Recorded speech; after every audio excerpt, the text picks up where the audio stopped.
오늘 말씀은 출애굽기 18장 13절에서 27절까지의 말씀입니다. 스스로 재판하더라 라는 제목으로 함께 나누겠습니다. 말씀의 시작은 이렇습니다. 13절 말씀을 보면 이튿날 모세가 백성을 재판하느라고 앉아있고 백성은 아침부터 저녁까지 모세 곁에 서 있는지라. 이게 무슨 소리예요? 모세가 하나님의 부르심을 받고 이스라엘 백성을 출애굽하게 한 다음에 이끌어가고 있는데 사람들 사이에서 문제가 많았다는 것입니다. 그리고 그 크고 작은 문제들을 다 모세에게 가져왔다는 것이죠. 그래서 모세는 앉아있고 백성들은 어떻게 합니까? 모세한테 와서 그 문제를 해결받기 위해서 기다리는 것입니다. 그런데 그게 한 개, 두 개 쌓이다 보니까 한계가 있지 않습니까? 그래서 모세가 혼자 감당할 수 없을 만큼 사람들이 많이 가져오는 거예요. 그러니까 움직이기도 해야 되고 판단도 해야 되고 이 모든 것이 그렇게 녹록한 상태가 아니었습니다. 그런 상태에서 모세의 장인이 모세에게 이야기를 합니다. 14절 말씀부터 보면 모세의 장인이 모세가 백성에게 행하는 모든 일을 보고 이르되 내가 이 백성에게 행하는 이 일이 어찌 됨이냐 어찌하여 내가 홀로 앉아있고 백성은 아침부터 저녁까지 내 곁에 서 있느냐. 모세가 그의 장인에게 대답하되 백성이 하나님께 물으려고 내게로 옴이라. 장인이 왜 이렇게 하고 있냐 그러니까 백성들이 나에게 하나님의 뜻을 묻기 위하여 옵니다 라고 대답을 합니다. 이게 모세의 대답이에요. 그러니까 장인이 물어본 거는 왜 이렇게 사람들이 길게 서 있느냐 라고 묻고 있는 것이죠. 자기 사위에게. 그런데 모세가 대답하는 것은 하나님께서 뜻하시는 바를 그들이 알기를 원해서입니다 라고 대답을 하고 있습니다. 이게 질문과 대답이 일치하지 않는다는 게 보이십니까? 장인이 물어보는 거는 왜 이렇게 많은 사람들이 기다리게 만드느냐 이걸 물어본 거예요. 그런데 모세가 대답하는 거는 하나님의 뜻을 이야기하고 있는 것입니다. 그도 그럴 것이 모세가 지금 그 바로를 이겨내고 또 이스라엘 백성의 불만을 다 겪어내면서 그것을 다 해결하면서 끌고 가고 있기 때문에 모세는 하나님을 의지하지 않으면 안 된다는 것을 분명히 알고 가슴속에 하나님의 뜻을 전하는 것만 가득 담겨 있는 거예요.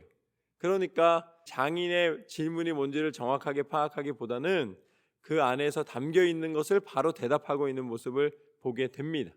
그런데 하나님은 이것도 사용하시는 것이 바로 다음 장면입니다. 다음 장면을 보면 그들이 일이 있으면 내게로 오나니 내가 그 양쪽을 재판하여 하나님의 율례와 법도를 알게 하나이다. 모세의 장인이 그에게 이르되 내가 하는 것이 옳지 못하도다.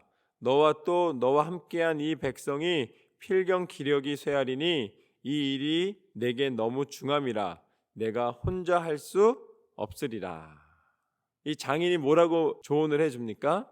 하나님을 섬긴다고 이야기를 하고 있지만 이 일은 내가 감당할 만한 일이 아니고 결국은 너가 지치게 되는 그림이다. 이 소리입니다. 그럼 이건 뭐예요? 이것이 바로 이성적인 판단입니다. 그 상황을 보고 해석을 하는 거예요. 그리고 상황을 보고 앞으로 이 일이 어떻게 갈지가 보이는 것입니다.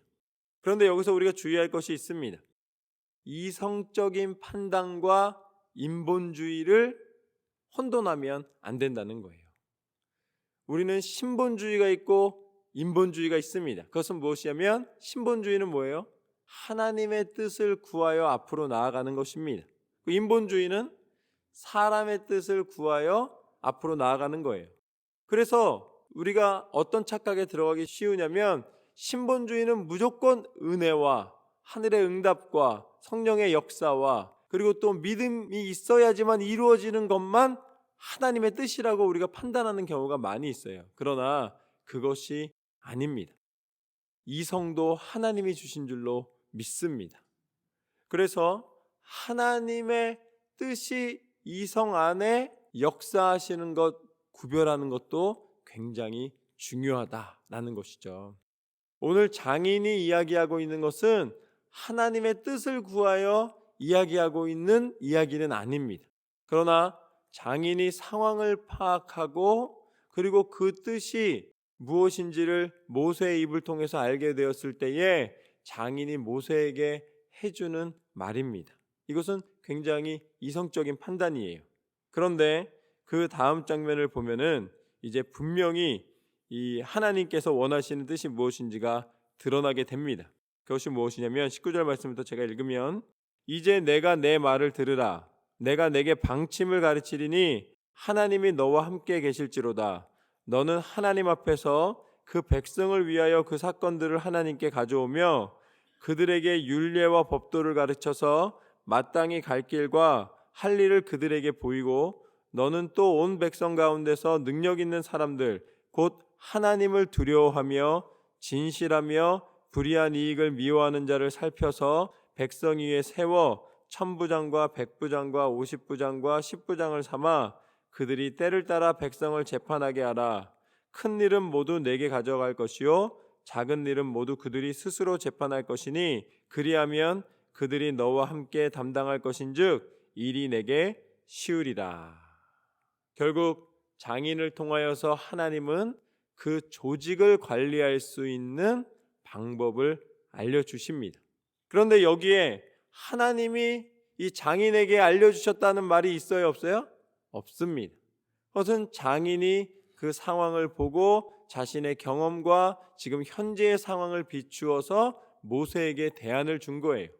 모세가 큰 일은 재판하고 작은 일은 스스로 재판하게 하는 방식은 하나님이 음성 가운데 주신 율례와 율법과 이런 법도와 규례와 규칙이 아니라 장인이 권면하여 만든 방법입니다.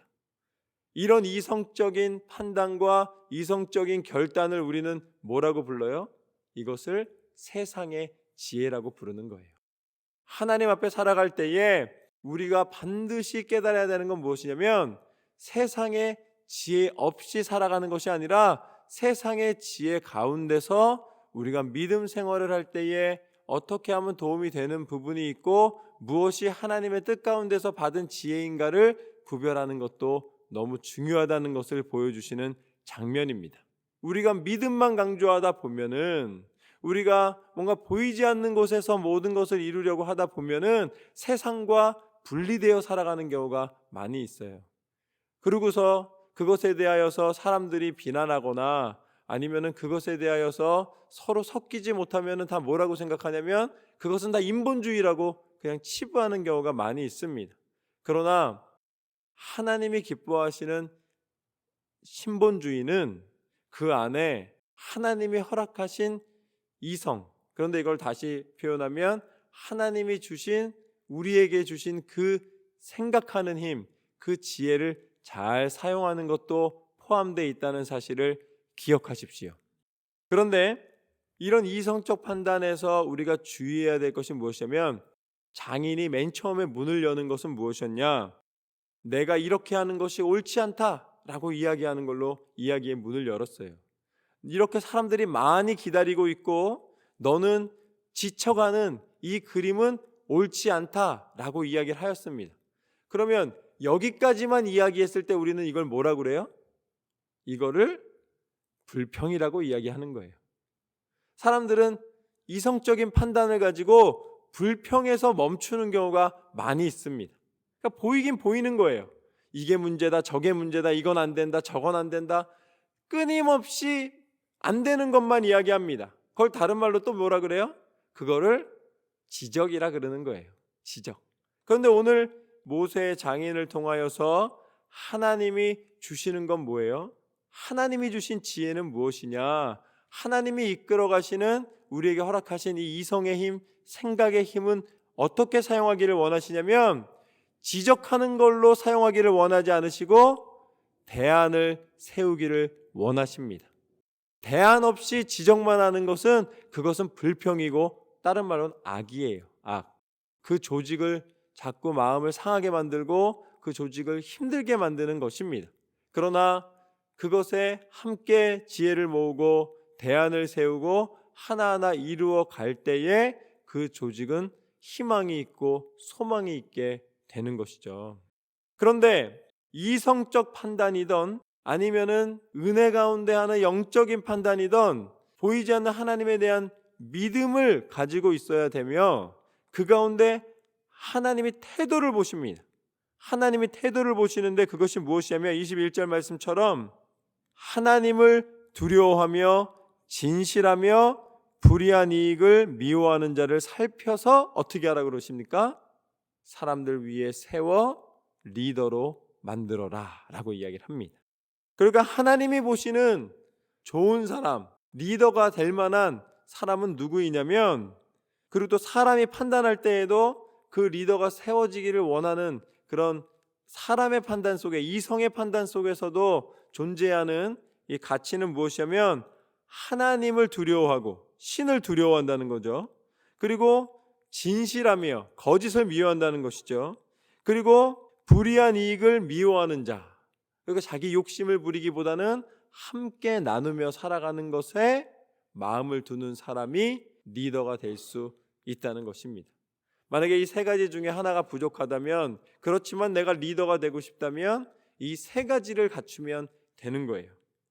하나님을 두려워하고 거짓말을 하지 않고 욕심을 내지 않고 온전히 이곳에 꼭 필요한 것이 무엇인지를 살필 수 있는 태도, 그 태도가 리더를 만듭니다. 그리고 이성적인 판단, 하나님이 허락해 주시는, 그리고 하나님께서 우리 가운데 인도하시는 이런 이성적인 힘의 판단의 결과는 뭐냐면 23절 말씀에 보면 내가 만일 이 일을 하고 하나님께서도 내게 허락하시면 내가 이 일을 감당하고 이 모든 백성도 자기 곳으로 평안히 가리라. 할렐루야. 이런 깨끗한 그 리더십 있는 이성적인 판단의 마지막은 무엇을 만드냐면 평안을 만듭니다. 그것이 바로 하나님께서 쓰시는 이성입니다. 그러면 믿음의 사람은 어떤 사람이냐? 믿음의 사람은 그것이 바로 24절 말씀부터 나오는데, 이에 모세가 자기 장인의 말을 듣고 그 모든 말대로 하여 모세가 이스라엘 무리 중에서 능력 있는 사람들을 택하여 그들을 백성의 우두머리 곧 천부장과 백부장과 50부장과 10부장을 삼음에 그들이 때를 따라 백성을 재판하되 어려운 일은 모세에게 가져오고 모든 작은 일은 스스로 재판하더라. 모세가 그의 장인을 보내니 그가 자기 땅으로 가니라. 모세를 통해서 하나님이 드러내시고자 하시는 믿음의 사람의 모습이 있어요. 그것은 무엇이냐면 지금 현재 하나님의 음성을 듣고 조직을 정비하고 있는 것이 아닙니다. 누구의 권면을 따라 움직이고 있어요? 장인어른의 권면을 따라 움직이고 있어요. 그렇지만 믿음의 사람이 구별되는 것은 바로 행함입니다. 행함. 아무리 장인어른이 똑똑하고 지혜롭고 그 모든 것 가운데 세상 이치를 파악하고 또 하나님을 거스르지 않는 권면을 했다 할지라도 결국은 그것을 이루게 하려면 누가 움직여야 돼요? 모세가 움직여야 되는 거예요. 하나님의 사람이 움직여야 되는 것입니다. 모세가 움직이지 않고 모세가 그것을 분별할 수 있는 힘이 없고 모세가 그것을 행하지 않으면 아무 일도 일어나지 않는 거예요. 결국 마지막에 하나님의 사람은 하나님의 뜻을 받는 것에서 끝나는 사람이 아니라 그것이 이성적인 판단이든 그것이 계시적 판단이든 그것을 행하는 사람을 믿음의 사람이라고 부르는 것입니다. 그리고 믿음의 지도자가 될 수 있는 거예요. 모세는 자기 장인의 권면이었지만 이것이 하나님의 백성을 이끌어가는데 필요한 지혜였고 분명히 하나님이 생각하는 힘을 사용하셨다는 것을 보았기 때문에 모세는 장인의 말이라고 무시하거나 그것을 외면하지 않고 그 이야기를 듣고 조직을 운영하는 데에 사용하게 되는 것을 보게 됩니다. 이것이 바로 구별하는 힘, 믿음의 사람은 구별하여 행함까지 연결되는 능력이 있는 사람입니다. 오늘 모세가 그렇게 행하고 있는 것이죠. 그렇다면 하나님은 왜 모세가 이렇게 행하는 것을 보여주실까요? 하나님이 그 모든 것을 인도하시는 데는 한 가지 이유가 있습니다. 그것은 하나님이 바로 이 모세를 통해서 하나님이 친히 행하시는 분이심을 보여주기 위하심입니다. 하나님은 좋은 뜻을 말만 하지 않으셨습니다. 내가 너희를 구원할 것이다. 내가 너희 가운데 세상이 비교할 수 없는 구원의 능력을 허락할 것이다. 이렇게 약속하셨습니다. 그런데 방법이 사람의 방법과 달랐을 뿐이에요. 하나님은 그 약속을 지키신 하나님이신 줄로 믿습니다. 하나님은 친히 행하셨습니다. 그래서 하나님은 친히 육신을 입고 이 땅 가운데 오셔서 우리 가운데 당신의 사랑을 나타내셨습니다. 그것이 바로 십자가의 능력입니다.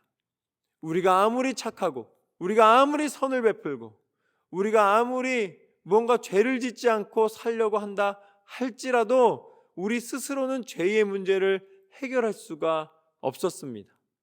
하나님 앞에 섰을 때에 내가 죄 없다 할 수 있는 사람이 아무도 없었어요. 하나님께서 약속하신 그 구원자가 이 땅 가운데 필요했어요. 그런데 그것을 하나님은 그냥 누구 한 사람을 지정하신 것이 아니라 당신이 직접 이 땅 가운데 오셔서 당신이 직접 그 모든 고통과 고난과 그 모든 아픔 속에서도 견디시고 참으시고 우리에 대한 사랑을 완성하신 줄로 믿습니다. 그분이 바로 예수 그리스도이십니다. 누구도 할 수 없습니다. 오직 하나님만이 하실 수 있는 그 일을 하나님께서 행하셨습니다. 우리 가운데 행하신 분, 우리 가운데 그 사랑을 온전히 이루신 분, 그분이 바로 예수 그리스도이신 줄로 믿습니다. 그리고 예수님께서 구원과 생명과 능력을 나타내시는 부활로 우리 가운데 다시 나타나시사 이제 우리 가운데 하나님의 소망인 천국을 허락하여 주신 줄로 믿습니다. 오늘 말씀처럼 우리에게는 인본주의와 신본주의의 갈림길이 있다면 우리는 하나님을 섬기는 하나님의 백성된 삶을 살아야 할 줄로 믿습니다. 그리고 하나님이 우리 가운데 허락하여 주신 지혜, 이성적인 판단을 잘 구별하여 세상 가운데서도 하나님이 뜻하시는 바를 온전히 행하며 하나님께서 역사하시는 그 모든 역사의 현장 가운데서 승리하시는 저와 여러분의 삶이 되시기를 주님의 이름으로 축원합니다.